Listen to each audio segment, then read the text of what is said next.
네, 이번 시간은 감정과 관련된 거에 대해서 말씀을 좀 나눠볼까 하는데, 사주 상담을 하다 보면 본인들에게 일어날 어떤 사건이나 그런 게 궁금해서 사주를 보시는 분들도 계시지만, 본인에게 일어나는 감정적인 측면에 대해서 본인이 조금 이렇게 핸들링하기가 힘든 경우도 많이 상담을 하세요.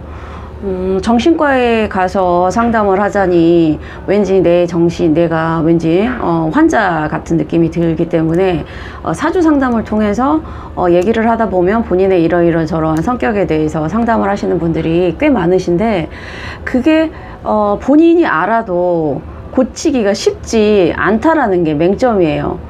분명히 본인들도 그게 단점이고, 근데 제가 이제 이유는 설명해 드리죠. 왜 그런지에 대해서.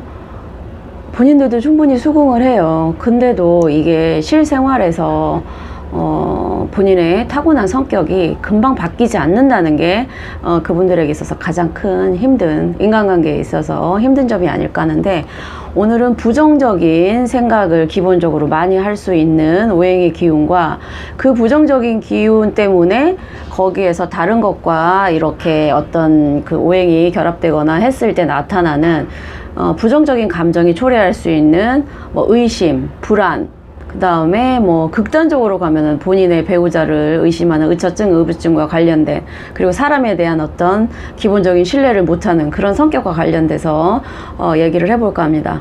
자, 기본적으로 사주에서 조후라는 게 있어요. 그러니까 사주에도 온도, 너무 차갑거나 너무 뜨겁거나 해도 안 되고, 너무 습기가 많아도 안 좋고, 너무 건조해도 안 좋은데요.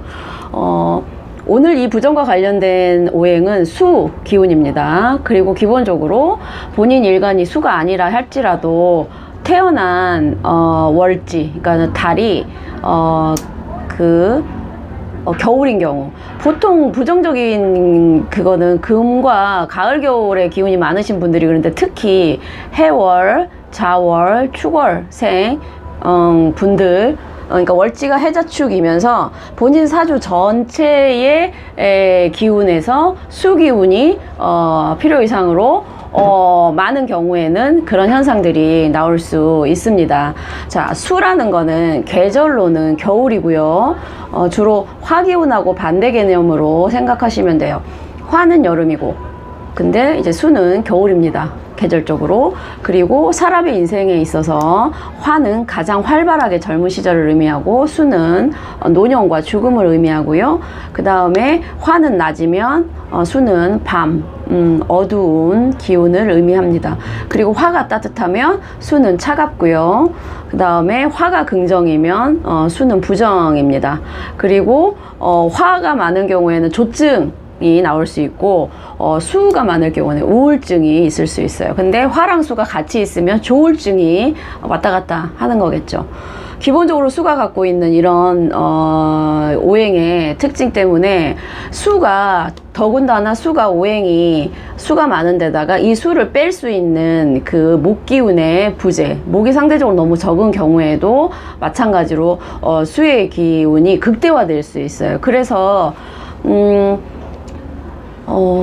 자평 명리에서는 오행의 생극제와, 적절히 생해주고 적절히 극을 받고, 그 다음에 오행의 그 결핍이 없는 경우에 제대로 오행이 순활하면서 서로 생극제화를 해주는데, 너무 많은 경우, 적은 경우도 그거지만 거기가 비어있는, 그 오행이 비어있어서 제대로 생과 극을 하지 못한 경우에도 조금 부정적인 측면으로 보는 경우가 많습니다. 자, 아주 쉽게 생각해 보세요. 이제 추수가 다 끝나고 겨울에 추운 계절인데, 먹을 것도 이제 다 떨어져 가고 추운데 이제 집안에서 생각을 할 수 있다라는 건 뭐겠어요? 그냥 생각만, 이 겨울을 견뎌야 봄이 오잖아요. 근데 그 봄이라는 거는 희망이거든요. 희망의 끈을, 봄이 올 거라는, 새로운 봄이 올 거라는 희망의 끈을 갖고 가야 봄을 기다리지만, 그 춥고 배고픈 그 겨울의 긴 겨울을 지날 때 생각이 많아지는 거예요. 행동이 안 되다 보니 생각이 많아지기 때문에 근데 그 생각이 긍정적인 생각이 아닌 차갑고 어둡고 부정적인 생각이기 때문에 문제가 되는 것입니다. 제가 저번에 니체를 얘기하면서 니체가 상당히 힘들게 살다 간 사람이지만 니체의 철학을 헨리 헤블록이라는 사람이 긍정적으로 해석한 얘기를 잠깐 해드렸는데 제가 오늘 이 책을 발견했네요. 네, 원래 제 책이었는데 누군가가 빌려가서 네, 니체의 긍정 철학. 근데 이제 여기에서 맨 뒤에를 보시면 이런 글귀가 있어요. 사람은 나름대로 삶을 긍정해야 한다.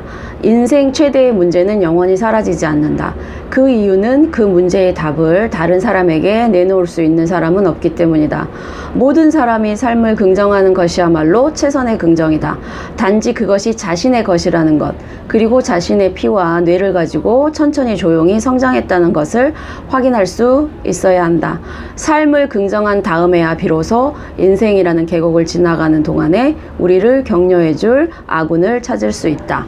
이 글귀가 몇 프로나 도움이 되실지는 모르겠지만 본인이 갖고 있는 부정적인 생각이 대운이나 세운이나 원래 월운에 다른 것과 겹쳐지게 되면요, 특히 대운이라는 거는 조금 영향을 미쳐서 그게 이제 되지만 세운은 그 연도에 갑자기 강한 임팩트를 가지고 영향을 미칠 수 있기 때문에 세운의 영향이 사실은 더 사람에게 크게 느껴져요.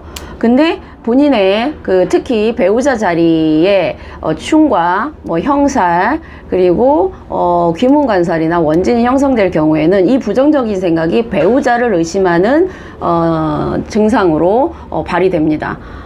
일반적인 부정적인 생각이 그게 본인의 일지와의 어떤 그게 형성이 되는 경우에는 배우자에게 의심에 그게 갈 수 있기 때문에 이 근데 그게 배우자의 문제나 본인의 문제가 아닌 기본적으로 본인이 갖고 있는 오행에 차갑고 어두운 수의 기운이 많기 때문에 라는 거를 인정을 하시고 네, 받아들이시고 그것 때문에 나에게 일어날 수 있는 여러 가지 안 좋은 감정의 감옥 같은 일이 발생할 수 있다라는 거를 일단 인정을 좀 하시고 상대의 문제가 아니에요.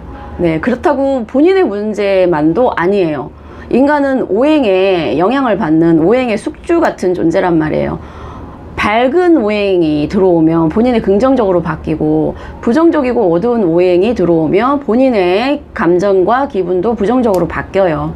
그거를 먼저 숙지하시고 그렇다고 내가 그 오행에 갇혀서 계속해서 부정적인 생각을 한다는 거는 어떤 누구에게도 도움이 안 되기 때문에 긴 겨울을 지나 봄을 맞이할 때 희망을 갖고 긴 겨울을 기다리듯이 그렇게 본인 안에 긍정적이고 희망적인 생각을 자꾸 하셨으면 좋겠습니다.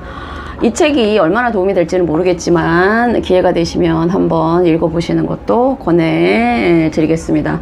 제가 지금 그게 바뀌고 지금 여기에서 이게 돼서 지금 그리고 사람들이 지나가 정신이 조금 없어서 마무리가 미흡한 점 네, 사과드립니다. 내일 뵙겠습니다.